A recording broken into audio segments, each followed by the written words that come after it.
How you doing, ladies and gentlemen? Welcome to Nakedhealthy's Amazonian Crystal Palace.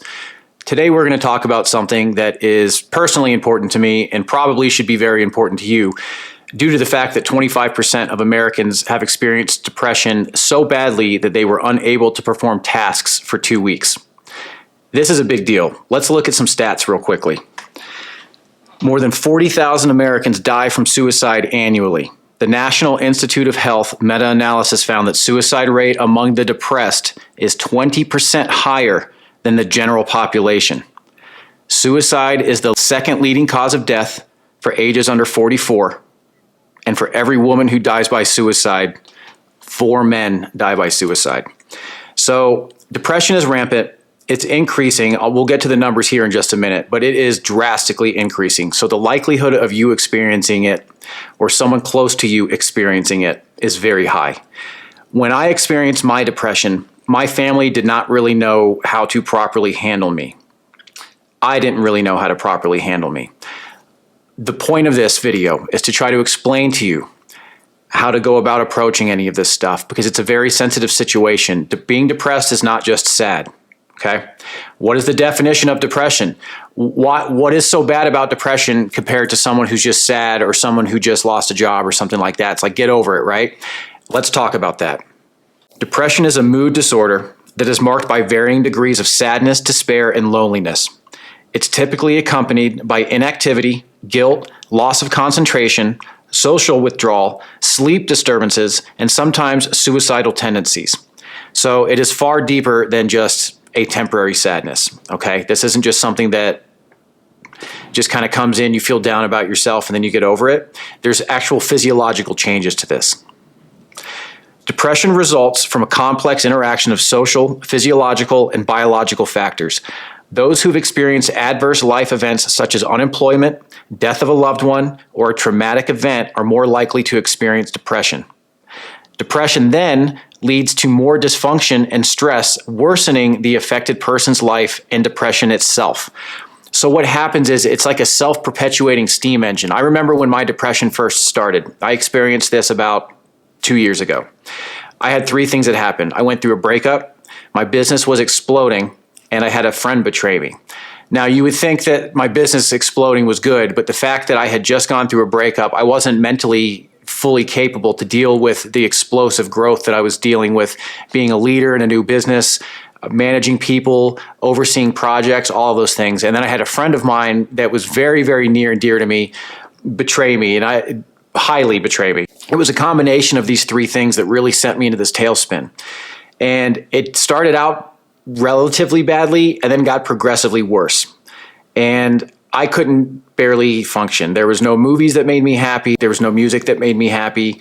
It's the best way I can put it personally is it's like having a tarp put over you and then another tarp put over you and then another tarp put over you and then continue that process. And there's no light at the end of any tunnel. So all of these tunnels that you used to have that were positive, that were something like my career is going well, my relationship's going well, all of these things that you have that you've built up that in your mind's eye that represent yourself, as those house of cards start crumbling, you start questioning all these things about yourself. You start questioning the choices you've made. You start questioning everything about everything. And so it's very important that you don't overload these people. I reached out to my brother one night when I was going through a severe depressive episode, and I was suicidal for approximately a month. And I'm not going to go into the details of that. I did not attempt suicide, but I was definitely suicidal for approximately a month. In the span of my 10 months of depression, I reached out to my brother and I just said, I want you to know I'm not doing well. I just wanted to reach out and just let you know. That's all I wanted. I didn't even want the energy of him responding and feeling bad. I was just letting him know. It turned into him and my mom coming to my house and knocking on my door. And I felt incredibly guilty because my brother lived an hour away.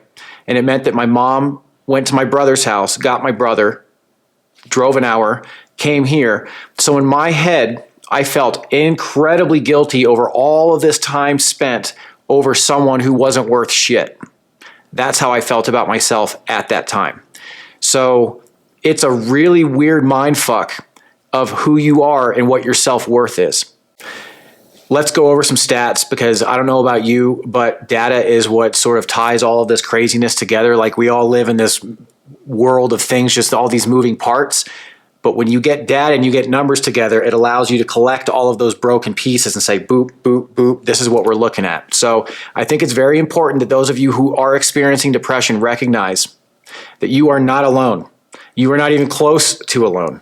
Wait until you hear the numbers that we are dealing with right now. And I'm going to go all the way back to 2006. So this isn't just COVID stuff, all right? This is like, this started ramping up back in 2006. 29% of all American citizens, which is double from 2015, are reporting having depression in their lifetime. 18% are currently reporting depression. Out of 18 to 24-year-olds, 50% report having anxiety or depression. 25% report being depressed. And they're also more likely to be lonely, which is a new epidemic, which I'm going to go over in just a minute. Women, 36.7% have reported being depressed in their lifetime, which is nearly double what it was since 2017. So to those of you who are going through depression, it's very important that you know that you are not alone. One of the few things that helped pull me out of my deep, deep well of darkness was I started doing surveys on Instagram where I was just asking people, have you experienced depression? How long were you depressed? And for some reason, without even talking to anybody, without a therapist, without anything, just knowing that other people were going through things like this made me feel less alone. Keep in mind, I did not report my depression. So out of all of these numbers, these are all going to be lower than what the actual numbers are. Just based on the fact that I didn't report, there must be other people that don't report. I know lots of people don't report their crimes, and so those are not put into the stats. I have a feeling that men, much like senior citizens, are less likely to report their depression. I feel like women have a better social network. They're much more likely to hop on their groups and talk to their friends and things like that. Men are far less likely to do that stuff. We just don't. We're more likely to just hold it in, bottle it in, and then just wait till we explode somewhere. So I feel like the numbers of men are probably also higher, but I just wanted to slide that in there like a receipt under the door just to keep that in mind. So like I said, there's a lot of factors that are contributing to this. It's global, it's hitting the youth, it's hitting the elderly. I want to give a few reasons why I think that we are in the situation that we are. And I feel like maybe shining a light on some of these issues, maybe we can kind of lift the couch cushions up a little bit and sweep some of this stuff out. Because if you're unaware of why you're feeling like you're feeling, then you're going to continue to feel the way that you feel. But if you know why you feel the way that you feel, rather than just, I feel like shit, I want to die, maybe we can start getting somewhere. All right. So let's take a look at a few of the reasons that I think that we are in such a depressive state right now. Number 1, chronic stress. Number 2, drugs and alcohol. Number 3, inflation. Number 4 is food. We are eating like shit. And number 5 is loneliness. So we live in a very stressful environment. It's not like it was in the 60s where you could just go out and mow your lawn and just wave at your neighbor and be like, hey, Tim, how you doing? How are the kids? Oh, the kids are great. We are go, go, go, go, go, go, go, go, go, go, go. And then the holidays hit and then it's like, oh my God. We are busy as shit. You have 13 different apps you got to respond to. You got pictures. You got to keep up with your side hustle. You got your full-time job, your part-time job, your husband. You're trying to make sure that you stay healthy. You're trying to research food, get essential oils in, not eat fruit juice. Can I have gluten? Can I not have gluten? Is fruit good? Is fruit bad? How do I lose weight? Should I do cardio? Am I doing too much cardio? Is cardio making me fat? It's confusing. We are stressed. The whole point of this channel is I figured out a lot of this stuff. I just want to lay this out for you guys so that you can just save your freaking time and enjoy your life, okay? We are way too stressed. That is just one of the reasons. The second reason I think is drugs and alcohol. We are overly prescribed as a nation. 70% of all Americans take at least one prescription drug, and most of the time you go from 1 to 5 because once you take a second one, they start interacting, 1 and 2 interact, and then now you need more prescription drugs to combat the side effects you're getting from that. So you go from statistically from 2 to 5. On top of that, alcohol saw the largest increase in sales during COVID in the last 50 years. Picture 5 years ago. Picture yourself 5 years ago doing your day drinking, or you're drinking on a boat, or you're like, picture all of that stuff that you did. Alcohol had very much the same volume of sales for the last 50 years. It slowly was increasing. They had the biggest jump in 50 years during COVID. We are all drinking too much. What does drinking do? It's a depressant. We all know it's a depressant. Why is it a depressant? Because it makes us chemically dependent to it. We get this high from it, and then we're in a withdrawal state the next day when we don't have it. We wake up, we're hungover. It's because our body's like, oh my God, you need food, you need water, you need some other things, but you are also suffering from a withdrawal state from that alcohol. We're going to have that from drugs. You're going to have that from all sorts of different substances. All drug use is up. All of it. That's not going to make you feel better. That is chasing happiness, is what that is. Using drugs and alcohol is what I used to do when I was miserable. That is chasing happiness. All right? It's very important that if you're depressed, that you try to limit your drugs and alcohol as much as humanly possible. Thank God I did not drink when I was depressed, because I probably would not be here anymore. I'm telling you that just flat out. I did smoke cigarettes because I was so miserable. I was not going to do drugs. I was not going to drink alcohol. I'm like, I need some form of serotonin or dopamine or a feel-good anything. Please give it to me. So I started smoking. This guy, while I was doing Naked Healthy and doing all my posts, I didn't tell anybody, but that's what I did so that I could get by and get through, because I was fucking miserable. I wanted to die. I was laying on the floor, crying on the weekends. I came up with the motto, Friday is the same as Monday. It didn't matter what day of the week it was, they all sucked. I was miserable. I have been there. I know what this feels like, okay? I want to emphasize the fact that I have been there and I am with you, okay? You are not alone. Let's continue. The other thing is inflation. Everything is absolutely ridiculous in price right now. There's a woman who did a story from Costco from 2020 to 2023. She bought the same things every year, 2020, 2021, 2022, 2023. From 2020 to 2023, her grocery bill went up 51%.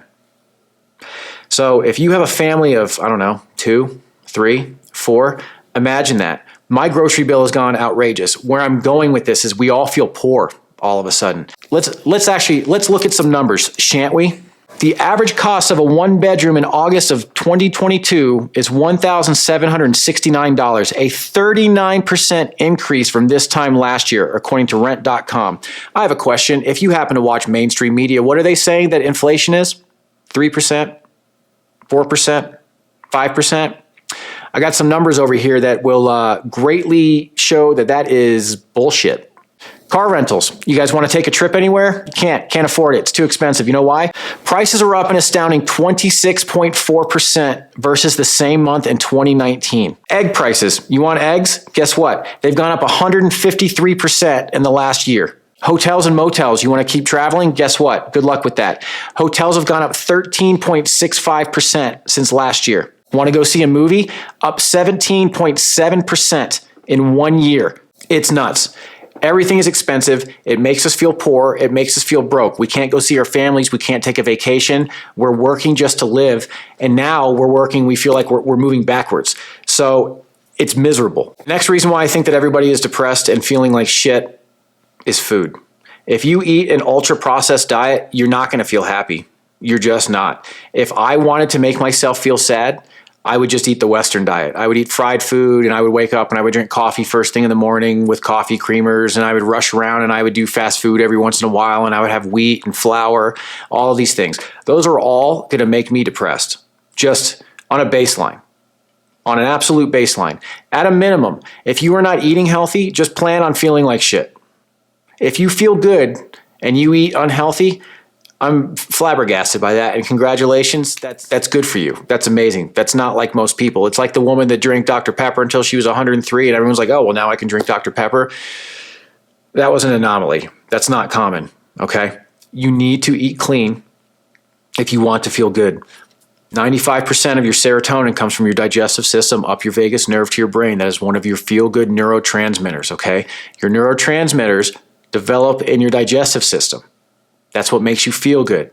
If you are eating shit and a ton of prescription drugs, you are affecting your digestive system. You are not going to feel good if you're eating like shit. It's physically impossible. Like I said, it's an anomaly. It's not physically impossible. It's rare. I shouldn't say it's impossible, but it's very, very rare. Scientifically speaking, the likelihood of you feeling great and being an athlete and eating like shit is very, very slim. At best, you're not going to be your best if you're eating like shit. You could be better if you were eating better. The next thing on the list is loneliness. We have spent a lot of time by ourselves, and it is now a Surgeon General epidemic warning. Take a look at this. It increases the risk of premature death and is equal to 15 cigarettes a day. Vivek Murthy, our Surgeon General, stated, "Our epidemic of loneliness and isolation has been an underappreciated public health crisis that has harmed individual and societal health. Our relationships are a source of healing and well-being hidden in plain sight, one that can help us live healthier and more fulfilled and productive lives." In adults, the risk of developing depression who feel lonely is more than double those who rarely feel lonely. Loneliness has led us to a place where we are less invested in one another. We are more susceptible to polarization and less able to pull together to face challenges that we cannot solve alone. The next item on the list that I feel like is severely affecting us is lack of pride. I feel like most of us don't have a strong hobby. We're not constantly working on personal development. We get very stuck. Like I said, we're all stressed. So we get stuck in this rut of doing the same thing over and over and over, and we just don't have time, right? We want to learn to play piano, but there's not time. We want to go to the gym, but there's not time. We want to cook healthier food, but there's not time. You are going to die earlier and less happy if you don't make time. End of story. There's no way around it. You either make the time now or you die earlier. That's just how it's going to go. You're far likely to die earlier when you're depressed as well. We used to have enough time to take care of ourselves and have a hobby and have a good relationship and do all of these things. We don't have the time anymore. There's a really good documentary called Happy. And one of the things that they determined throughout this documentary is those people that are doing things for no monetary gain that bring them joy are far more likely to be happy. So if you paint and you do it because you're not getting paid, you just do it because you like it and you love it and you like learning and getting better, pick a subject, anything that's similar to that. We need to work on building our pride. If you were just gaining weight every year and getting older and wrinkly and just falling apart, it's hard to be prideful if we're not taking care of ourselves. It's very important.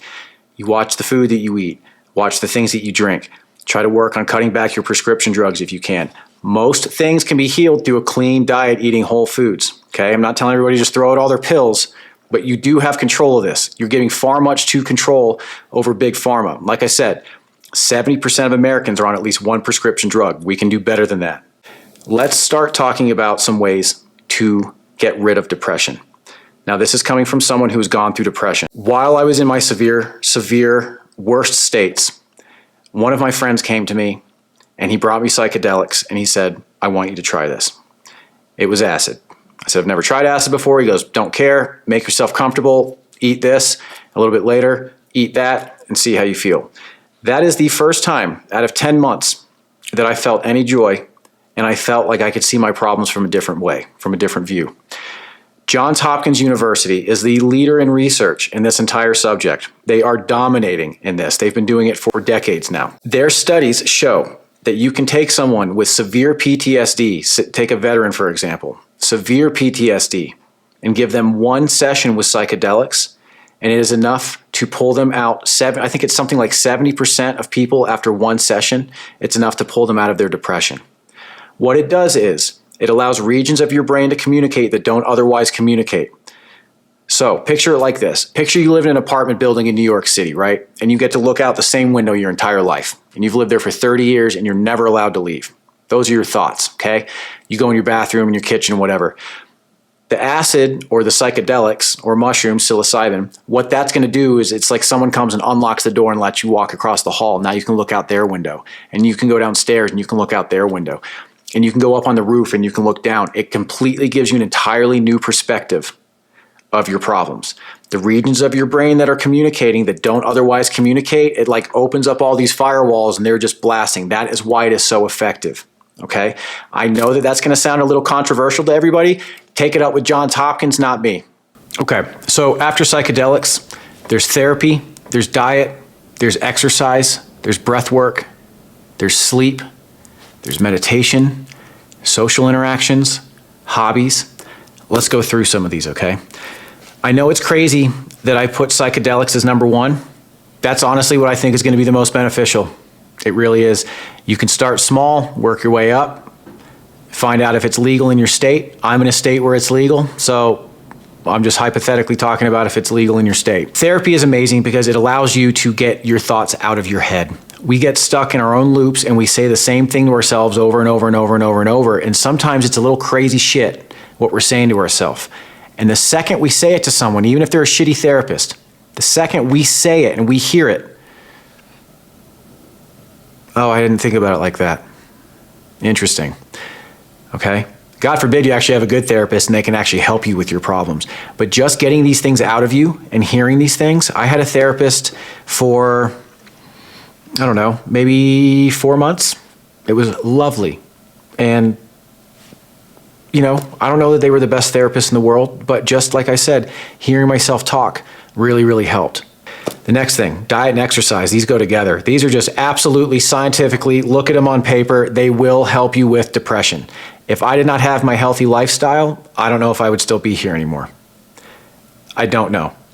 Because there was nothing else. It was like between the routine of me waking up and doing the things that I knew how to do, and then ingesting the vitamins and the nutrients and the biophotons, that I was getting the neurotransmitters that were sending signals up to my brain, at least I was giving myself a fighting chance. But if you're going to go throw yourself into a pit of depression with lions, metaphorically speaking, and you don't have a sword, you're just going to get eaten and eaten and eaten. You've got to fight back with something. Otherwise, just fucking give up, right? Like, well, 40,000 suicides every year. So we need to prevent from getting to that point. These are little, like, up, down, left, right, BA, select, start. That's what this is. This is a cheat code to your body.